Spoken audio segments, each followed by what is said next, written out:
Welcome to Conversations with Nurses, a podcast where we chat with nurses from all walks of life. I'm Paula Holland.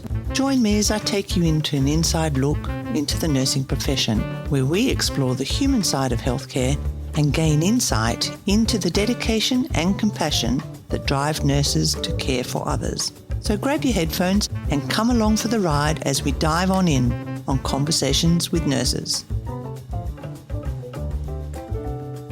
Hi, welcome back to Conversations with Nurses. I'm Paula Holland, and today I'm going to be having a conversation with a nurse who started in the Philippines, has worked his way around to the Middle East, and is now in Australia working in our emergency room department. Ron Carranza, how are you? Oh, not too bad, love. I love hearing your voice. It's so different in here. Yes. It's so amazing. What do you mean? I mean, your voice is so calm. I was like, oh my God, this voice would make me sleep. Amazing. Someone once referred to me as the Saturday night DJ voice. Oh. Thank you. I'm so pleased you're here. I want to start off with a joke today. Because you work in ED. Mm-hmm. Why did the nurse go to art school? Why? To learn how to draw blood. That's such a dad joke, isn't it? It's okay. I'm already a dad. That's why it gets me. Okay. On a more serious note, or not so serious note, I'm really excited to have you here. You've got quite a journey to tell us about, haven't you? Yeah. And some stories and insights. And let's hope that I'm not going to put you on the spot. Okay. We're going to have a little sip of wine first. Of So course, here's cheers. Cheers. And lubricate our vocal cords. All right. Where shall we start? Probably my journey, how I stopped being a nurse. Yes, you started in the Philippines. Yeah, well, absolutely. I started studying nursing in Philippines back like 2004. And I'm a bit hesitant to be involved in a nursing career because I'm more of a computer guy. Okay. Yeah. And then, of course, a typical fellow mom would love to tell you like, nah, there's no money about computer science and any computer involvement. Just go with medicine or medical school or nursing school. Besides, your sister's already studying nursing, might as well use her stuff and you can just use them up. I mean, like, you're going to be the recycle boy. Recycle the books. Oh my God. Oh, the uniform? What do you mean? Not. Oh, no. I mean, recycle. I mean, okay, it's up to you. You're paying the tuition fee, not me. Did your mother know that computer science makes more money than nurses? I didn't know that, but I started realizing that now. Is that in Philippines, though, that nurses earn good money? Yeah. Well, the money in the Philippines working as a nurse is not that really good, but you're going to be working abroad, it's really good. Okay. Well, that's nice wine. Yeah. I'm actually delayed through my school year. I should be studying nursing in 2008, but I failed like major subjects because I skipped class and just do computer stuff. And then, of course, my mom and dad's so furious about me. They were just like, put your head together in this one, okay? How old were you? Back then I was somewhere 20s. 20? Yeah, not quite mature enough. And I was trying my best to be more focused about nursing career and nursing studies. And there's actually one time when I was traveling by public vehicle. I'm trying my best to focus on nursing. And then all of a sudden, there's like a beautiful lady sit in front of me. And now he's wearing nursing school uniform. I was like, I'm also wearing nursing uniform that time.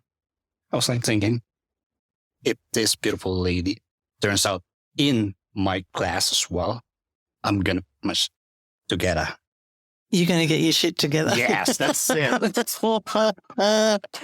So it was a beautiful lady that made you focus. Yeah, it was so beautiful that time. Well, during that years, I was so in love with her. I was like, yeah.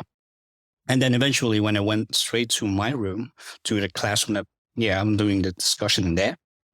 What happened is that I just sit around there, chill for a bit. And then suddenly doors open. This lovely, beautiful lady came inside the room. I was like, No effing way. This is a sign. Is this the sign? I mean, what a coincidence. Like, what are the chances about? What are the chances? Well, like, no. And yeah, eventually we've been classmates for a couple of years, and she found someone, and then that's it. That makes me more motivated to be working and to be like studying as a nurse. Is that when I start doing our prac in the Philippines? Yep. When I found like a lot of patients there asking for help, asking for someone to look at, I was like, so this is the life, this is the reality of medical field. And now I'm going to be that guy that looking after that patient. I'm going to help you out. And let me help you out. And that's basically it. That's made me more motivated beside from beautiful chicks. Beautiful ladies. Yeah. So the sign was that you are going to focus and do really well in class because of a nurse. Yeah. Another student nurse. Anyway, can I shout that lady first? You can shout Yeah, out because that. I can still remember. I hope she can still remember me. That lady name would be Sonia Polches. I'm pretty sure she's already married. She's working abroad as well. Sonia. It's Sonia Polches. Rogers. And do you think she'd be in the Philippines? No, she's actually working somewhere in the Middle East right now with her family. Oh, well, let's hope this podcast goes all the way to the Middle East. Then once you got through the nursing school and you were there with your 114 million people in the Philippines, you found your calling. You wanted to help them. Yeah. That's what it's about, isn't it? It is. You find your passion. Yeah, there's going to be like a situation that will change everything. Like literally everything. Your career path or just your life? I would say both of them. Well, because my career path is always focused on computer. Yeah. And then, with regards to me as going to be a nurse, the point there is that I wanted to help someone. Like literally, I wanted to help someone. And then during that time, well, even this time, healthcare in the Philippines is really, really bad. We recycled everything. We tried our best to help them out. We've done some of the doctor's stuff, and sometimes unorthodox, like all of a sudden we have to do this just because we wanted to help them. Yeah, and nurses there's like too limited, and only few nurses stays there. Some of them just go straight to call center companies because there's more better pay in there. Aside from that, some of them went straight to Middle East, and then some of them just stays as a nurse, like a passionate nurse. Well, hands off to them because the money involved there is like the salary involved is like really low. It's like I've been working there was like bare minimum, like minimum. So if people are going off to the Middle East or going overseas to earn more money, then who's looking after the population of Philippines? Well, that's the good question. We do have like a lot of nurses in the Philippines, but only few of them would be more successful in getting a job in a hospital. Okay. Because most of the nurses like getting a job is like political. Yeah, political. And sometimes we call this connection. If you have like connection in hospital, you probably end up a job in there. But if you don't have connection, nothing. You're just going to be going somewhere, some hospital that I'm asking for volunteers and do nursing stuff, but you're not paid. Yeah, we usually do that just to get an end of an experience. And sometimes with experience, then you can move on to bigger things and better things. Yeah, that's basically what we usually do. Some of my colleagues went for volunteer and then end up getting a job Middle East. And that will be their stepping stone, going to first world countries and Western countries. And what did you do? I actually did like work in a really small hospital. Who did you bribe to get into the hospital? Ah, that's a good question. That's only between you and me. Okay. You just said that you had to know somebody to get into a hospital. I was like, can I pay you more money and let me work here? I've just got lucky to it because a lot of my mates works there as a volunteer. And then eventually I'll stop volunteering to them for a year and then start getting me a ship with paid. And then at the end of 3 or 4 years to them. And sometimes I do call center company job. just to survive for a week. And that's pretty much about it. So you were working in the small hospital. It was a bit of a jack of all trades. Oh, yeah. I work in this hospital, actually. We have like really, really small hospital, small ED, operating theater, wards upstairs. If there's no patient in ED, I have to help them in the ward as well. If there's someone's going to be having a delivery, because that hospital I'm working with is like have maternity online side of like maternity facility. If someone's going to be delivering, I'm going to be going there, help them out. And then they will usually guide me what to do. Yeah. Pick them up, dress them up, clean, suture, and all this stuff.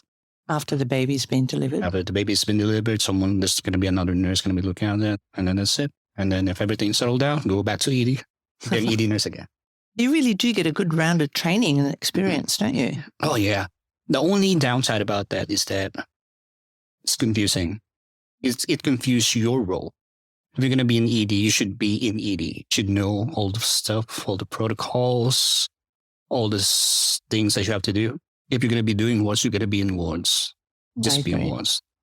Because if you mix them up, there's no problem about mixing them up. But it's better to specialize into something before you go into something. Yes, get one thing really well under your belt and know it well before you go somewhere else. Absolutely. I agree. I think that's wise. So in that little hospital, you had to wing it by the sounds of it because you're going from one centre to another or one. Yeah. I can say that I have to wing it because I don't have any like experience doing it. If they call me to do like a scrub nurse for a patient going to be delivering baby, like I don't have any experience about. And one of the consultant there, one of the OBGYN doctors, they were like, "Go ahead, Ron, you can do it. You have to do it." I was like, "What am I up to do it? Because I'm only volunteer here now." And nursing getting paid is in the ward. This is a really big job for me. To deliver a baby? Yeah. You had to deliver the baby? There's actually a doctor, and then the doctor is going to be delivering the baby and going to be helping them out. Okay. I was like, okay. So now you're a midwife, a mid-husband. Oh, yeah. Yeah, I'm going to be a mid-husband. Give it to me, baby. Yeah, this basically to just wing it. Like, okay. And the good thing is that I successfully wing it. You did? Yeah, I was like, oh. There's a saying, isn't there? Fake it till you make it. Oh, yeah, fake it till you make it. I've heard that from one of our facilitators told me, oh, okay. Here's the thing. If you don't know anything much about what you're going to be doing, because you're already trained and you got a lot of foundation about like a lot of basics in nursing already, just fake it. For example, you're going to be working in a ward and you don't know what to do. And then someone gave you a patient. Basically, you have to put the patient in the bed, ask them a lot of questions, why they're here, get their ops, and that's it. How's that faking it? You're following a care plan? I was like, wait, I'm pretty sure that's the reality in ED. It's not faking. And I was like, well, if you don't know how the routine in ED and wards, that's actually how you do it. Fake it that you know it. The key to faking it is confidence. Confidence and look busy. Yes, because if they saw you feeling confident with what you're doing, even though you don't know what you're doing, they feel like, oh, this guy knows what he's doing. He looks confident. But they've been like, oh shit, I don't know how to. The beauty is that you had all that training behind you. So while you're faking it, yeah, absolutely. There's nothing more harder as being a patient that somebody comes in and they look like they don't know what they're doing, or they fluster around your room and look at charts. Yeah. I think as a nurse, we're terrible patients, aren't we? Couldn't agree more with that. I would actually get in touch with any patient who's agitated and settled not to a nurse. Like literally. No, that's right. Guy, can I tell a story about one of the nurses? Yeah. Yeah, because I'm actually working in short stay. There's one actually patient in there came in. Basically. Is this here in Australia? Here in Australia. And then what happened is that she's asking for painkillers. Yeah. Okay. We start giving them basic because there's no charted PRN there. Okay. I'm going to give you a basic painkillers for now because you're still not charted for any painkillers like strong ones. This is the only I can initiate for you. She was like, what's paracetamol do for me? I mean,